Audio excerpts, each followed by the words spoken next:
Saharanpur smart city दिनांक 6/3/2025 को रमजान व होली को लेकर क्षेत्राधिकारी नगर प्रथम श्री अशोक कुमार सिसोदिया की अध्यक्षता में थाना कुतुब शहर प्रभारी श्री HN सिंह ने सिटी पैलेस में एक बैठक का आयोजन किया। सीओ प्रथम श्री अशोक कुमार सिसोदिया ने लोगों से आह्वान किया कि एक दूसरे की भावनाओं का रखे आदर, मिलजुल कर मनाएं त्योहार। सीओ प्रथम के बताया कि 14 मार्च को फाग है और रमजान का दूसरा जुमा है, इसलिए मिश्रित आबादी में ख्याल रखा जाए। पुलिस प्रशासन पूरी तरह सजग है। इंस्पेक्टर श्री HN सिंह ने लोगों को रमजान व होली की मुबारकबाद दी और कहा कि छोटी सी घटना की भी जानकारी पुलिस को दे, सभी को मिलजुल कर रहना है। वहीं आए हुए सभी जिम्मेदारों ने अपने अपने विचार रखे व समाज सेवी आरिफ खान बिन अब्दुल हफीज ने सभी को रमजान व होली की मुबारकबाद दी और कहा कि सांझी संस्कृति ही हमारी विरासत है। मौजूद रहे समाज सेवी आरिफ खान बिन अब्दुल हफीज, पार्षद वार्ड 44 फहाद सलीम, हाजी गुलशेर, नितिन जाटव, राजीव गुम्बर, रईस अहमद, मोहम्मद नौशाद, हसन राना, मां अफजाल, मोहम्मद सैफ, मोइन कुरैशी, हसीन मलिक, खलीफा नईम, दानिश खान व आदि लोग और संचालन रहा मंसूर बदर का। रिपोर्ट फरहत हुसैन। हमारे सीओ साहब, कोतवाल साहब, एसआई साहब और यहाँ आए मौजूद हजरात, सबका बहुत बहुत शुक्रिया क्योंकि आपने वक्त निकाला और यहाँ पर आए। मीटिंग रमजान और होली को लेकर हो रही है। मंसूर बदर भाई भी डीएम साहब की मीटिंग में थे 10 दिन पहले, शायद आपने बताया होगा। तो डीएम साहब और कप्तान साहब बड़े फिक्रमंद है इस चीज को लेके कि जुमे क्या भाग है और रमजान भी है। लेकिन मंसूर बदर भाई ने और हमने सहन फादी साहब ने कहा कि हमारा शहर बहुत अच्छा शहर है, भाईचारे का शहर है। हमने बताया कि मैं 24 रहकर रहने वाला हूँ, सीओ साहब भी वही थे। हमारे यहाँ हिंदू भाई शहीदगंज में कई हिंदू भाइयों के मकान हैं जो होली खेलते हैं, लेकिन जुमे के वक्त वो अपने बच्चों को कह देते हैं कि मुसलमान भाई आ रहे हैं, बच्चों अंदर चले जाओ, होली ना खेलो, अपने घर में खेलो। ये वहाँ का भाईचारा है। मैंने बताया वहाँ मीटिंग में आपको, हमें यहाँ रहना है। सीओ साहब एसपी बन जाएंगे, कोतवाल साहब सीओ बन जाएंगे, चले जाएंगे, लेकिन ये जो गुलदस्ता बैठा है तो मुस्लिम एकता का, हमें आपको रहना है, प्यार से त्योहार मनाना है। बस मेरा मानना तो यही है कि पहले भी होली आई, भाग आया, रमजान में तो शायद नहीं आया, लेकिन एक काफी साल पहले आया, लेकिन जुमे में कई दफे भाग आया। लेकिन हमारे यहाँ का भाईचारा रहा, कहीं भी ऐसा कोई मामला नहीं हुआ। क्योंकि डीएम साहब ये कह रहे थे कि भाई बेहतरीन कुर्ता पजामा पहनकर नमाज के लिए लोग जाएंगे, किसी पे जरा से भी छींक पड़ जाए तो बड़ा फिक्रमंद थे इस चीज को लेकर। क्योंकि डीएम और एसएसपी हमारे शहर के मुखिया है, वो चाहते हैं कि होली भी बढ़िया बने, रमजान भी बढ़िया हो, ईद भी बढ़िया हो, ताकि शहर का नाम हो। क्योंकि डीएम एसएसपी क्यों भेजे जाते हैं, इसलिए भेजे जाते हैं क्योंकि त्योहार को अच्छा बनवाए, किसी का भी त्योहार हो। क्योंकि पुलिस का कोई त्योहार नहीं होता। आप देखना होली पर सड़कों पे खड़े रहेगी पुलिस, किसके लिए? हमारे लिए। ईद पर सड़कों पे खड़े रहेगी पुलिस, किसके लिए? हमारे लिए, सुरक्षा के लिए। तो हमें चाहिए इसमें सहयोग करें। जैसे मंसूर बदर भाई ने बताया कि कोई होली से विरोध करता है, मैंने मीटिंग में भी बताया कि हमारे हिंदू भाई भी ऐसे हैं जो होली नहीं खेलते, रंग नहीं खेलते, तिलक लगवाते हैं। तो हमें ये चाहिए कि उस जगह ना जाए जिस जगह होली खेल रही है। इस चीज का हम ध्यान रखें, अपने बच्चों को समझाएं, अपने पड़ोसों को समझाएं। और नमाज के लिए अगर हम जा रहे हैं तो नमाज ऐसी जगह पढ़े जहां सड़कों पर ना जाना पड़े, अपने महल्ले में, करीब महल्ले में नमाज पढ़े जुमे की। और जुमे की नमाज पढ़कर अपने देश और मुल्क के लिए दुआ करें कि इसी तरह गुलदस्ता खिलता है, भाईचारा बना रहे और त्योहार आते हैं, हम लोग त्योहार खुशहाली से बनाते हैं। बस यही मेरी आपसे आरज़ू है। जय हिंद, जय भारत।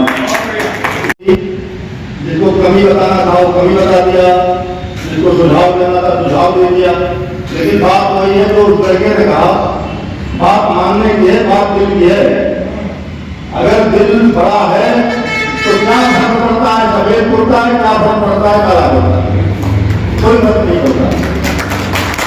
बड़ा सोच बड़ी होनी चाहिए। जैसे आप सामने वाले को बच्चा समझ करके, नादान समझ करके आपने उसे इग्नोर कर दिया क्या, तो उसी बात को लेकर के आपने जीत दिया नहीं, बड़ा बुलाया क्यों जाता है? आप सब लोगों को बुलाया क्यों जाता है? एक व्यक्ति 500 पुलिस तक काम कर सकता है। एक जिम्मेदार आदमी जो काम 500 पुलिस वाला करेगा वो एक व्यक्ति कर सकता है। कहीं छोटी समस्या आई मौके पे जिम्मेदार आदमी गया और उसने कह दिया कल कोई बात नहीं, कोई फर्क नहीं पड़ता, कल वो अपने घर जाए, मुझे भी घर चला गया, समझे खत्म। अब जो नोटोरियस व्यक्ति है, जो नारायण व्यक्ति है, बस वहां खुद खड़ा हो गया और वहीं पर और लोगों को बुला भी दिया। छोटी सी बात बड़ी हो गई। तो ये आपके दिमाग के ऊपर डिपेंड करता है कि आप चाहते क्या है। आप मुझे बड़ा करना चाहते हैं, आप मुझे छोटा करना चाहते हैं, और ये कोई कह ही नहीं सकता, ये कोई इसकी गारंटी ले ही नहीं सकता कि बुरे लोग समाज में ना होंगे, तो समस्या आएगी भी। उन्हीं लोगों के लिए तुम्हें हर साल 17 से 18 में ज्यादा बच्चा 17 साल से 18 साल में गया वो बाधित हो गया, ठीक। और मेरा मानना है कि 14-15 साल के बाद थोड़ा बात बच्चे चालू हो जाते हैं। तो उन्हीं के लिए हमको आपको लगता होगा हर साल पार्टी की मीटिंग चलती है, हर साल हम लोग रहते हैं, आते हैं, जो जिम्मेदार होता है जिम्मेदारी उसी को दी जाती है। आपके यहाँ भी 4 बच्चे होते हैं, आप किसी सामान को लाने के लिए, किसी काम को आप उसी जिम्मेदार बच्चे को बताते हुए तो होशियार होता है। इसीलिए समाज में स्थान उस विशेष व्यक्ति को मिलता है कहीं भी जाने का, आने का, सरकारी तंत्र में हम लोग व्यवस्था जो बनाते हैं, इसीलिए उन्हें बुलाया जाता है, इसीलिए उनको सम्मान दिया जाता है कि लोग संभालेंगे। तो आप लोगों से ये प्रशासन का काम तो है, ये उसकी जिम्मेदारी है, लेकिन उसके साथ साथ आप लोगों का भी काम है, क्योंकि आप अभी आए ना कि जो साथ कहीं चले जाएंगे, हम कहीं चले जाएंगे, तो हम लोग तो आते आते, लेकिन आपका एक लकीर अगर खिंच गई छोटी सी, तो लकीर जब तक जिंदा रहोगे तब तक वो मिटेगी नहीं, इसीलिए उसी से बचा रहता है। बड़े पक्ष के साथ कहते हैं ना, हमारे सहारनपुर में कभी कुछ नहीं हुआ, बहुत अच्छी बात है, लेकिन जहां जहां हुआ वो लोग भी करते थे, लेकिन हुआ ना, होने का मतलब यह है कि तैयारी में कमी, कहीं न कहीं तैयारी में कमी रही, जिस कारण चीजें हो जाती हैं। मैंने कहा ना कोई गारंटी नहीं दे सकता कि नोटोरियस लोग नहीं होंगे। आने वाली कामनाएं पूरी की सबको शुभकामनाएं। लगातार 3-4 मीटिंग्स जो है करेक्टर कप्तान साहब और डीएल साहब ने 4 मीटिंग लगातार की थी, और उसी के सीक्वेंस में हमें ये मीटिंग करनी थी। कुछ लेट हो गई, 5-7 दिन में इसका साथ छुट्टी चले गए, तो उसी समय तुरंत कहा गया था तो भाई आप सब लोग थे, तो डीएल साहब और कप्तान साहब बहुत ज़्यादा कंसर्न थे कि वो दूसरा विमान है 14 तारीख को उसी दिन प्लान है। तो उसमें थोड़ा सा इशू ये है कि जुमे की नमाज जो है दिन में 12:30 बजे से 2 बजे के बीच में ज़्यादातर जगह पर होती है, और वही पीक टाइम रहता है बंद खेलने का।